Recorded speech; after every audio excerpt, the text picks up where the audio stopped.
حال ہی کے اندر 26 فروری کو اچھرا مارکیٹ کے اندر عربی لباس کا ایک واقعہ درپیش آیا اور کچھ لوگوں کا بڑا عجیب سا دماغ ہے کہ بغیر سوچے سمجھے علماء پر اور اہل حق پر وہ تنقید کرنا شروع کر دیتے ہیں، اور جو عوام ہے جو دین کے متعلق اپنے جذبات اچھے رکھتی ہے ان کو بھی ڈیگریڈ کرنا شروع کر دیتے ہیں اور سوچتے نہیں کہ اس برائی کا اثر کہاں تک جائے گا۔ اب دیکھیں، اس عورت نے عربی لباس پہنا ہوا تھا۔ سب سے پہلے آپ بھی اس بات سے واقف ہیں کہ کسی ملک کی لینگویج ہو، آپ انگلش کو لکھیں اور امریکہ میں چلے جائیں اور اس کو اپنے پاؤں کے تھلے روندیں، دیکھیں گے کہ وہ آپ کو کچھ نہیں کہیں گے۔ ایسا ہو سکتا ہے کہ آپ ان کی زبان کو لکھ کر اپنے پاؤں کے نیچے روندیں، اس کی توہین کریں اور پھر وہ آپ کو کچھ نہیں کہیں گے؟ یہ کیسے ہو سکتا ہے؟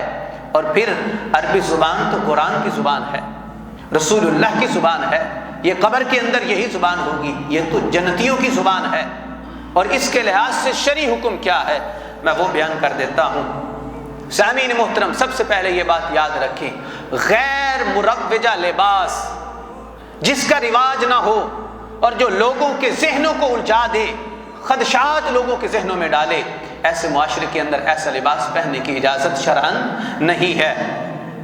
اور پھر فتاوی شامی کے اندر یہ بات موجود ہے کہ جو حروف تہجی ہیں، الف با تا سا جیم وغیرہ، یہ اللہ رب الجلال نے حضرت ہود علیہ السلام کو عطا فرمائے تھے۔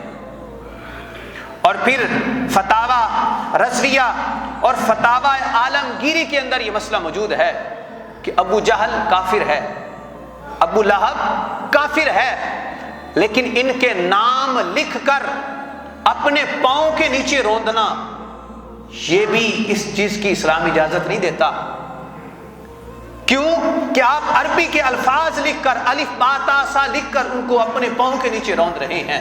کیوں کہ یہ وہی الفاظ ہیں جن سے قرآن بھی بنتا ہے، حدیث بھی بنتی ہے، تو لہٰذا ان الفاظ کی بھی توہین کرنے کی اجازت نہیں ہے۔ اور اس کے علاوہ میرے ذہن میں یہ بات آ رہی تھی، آج سے کچھ سال پہلے میں نے ایک عالم کو سنا تھا، وہ یہ فرما رہے تھے کہ یہ پہلے چھوٹا سا واقعہ کروایا جاتا ہے، پھر آگے بڑی کارروائی ڈالتے ہیں، اور پھر 2-4 دنوں میں وہ چیز سامنے بھی آئی۔ پہلے تو ایک حلوے کا لفظ لکھا گیا، اور پھر ایسا لباس، ابھی میرے پاس پکچرز موجود ہیں، آپ نیٹ پر سرچ کریں، ایسا لباس عورتوں نے پہنا ہوا ہے جس کے اوپر کلمہ شریف لکھا ہوا ہے، جس کے اوپر قرآن کی آیات لکھی ہوئی ہیں، جس کے اوپر بسم اللہ الرحمن الرحیم لکھا ہوا ہے۔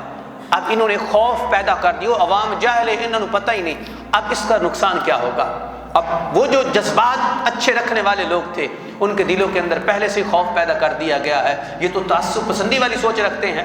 اب ان بیچاروں کو تو ترجمہ پہلے سے نہیں آتا، لیکن نقصان کیا ہوگا؟ کل کو اگر کوئی قرآن کی آیت بھی لکھی ہوگی کسی کے لباس کے اوپر، وہ بیچارے پریشان ہو جائیں گے کہ یار پتہ نہیں اس نے کیا لکھا ہوا ہے، کہیں پھر ہماری بے عزتی نہ ہو جائے۔ تو لہٰذا ایسا لباس جو غیر مروجہ ہو، اس کو پہننے کی اجازت شریعت نہیں دیتی، وہ گناہ ہے۔ اللہ رب الجلال ہم سب کو قرآن و سنت کا فہم عطا فرمائے۔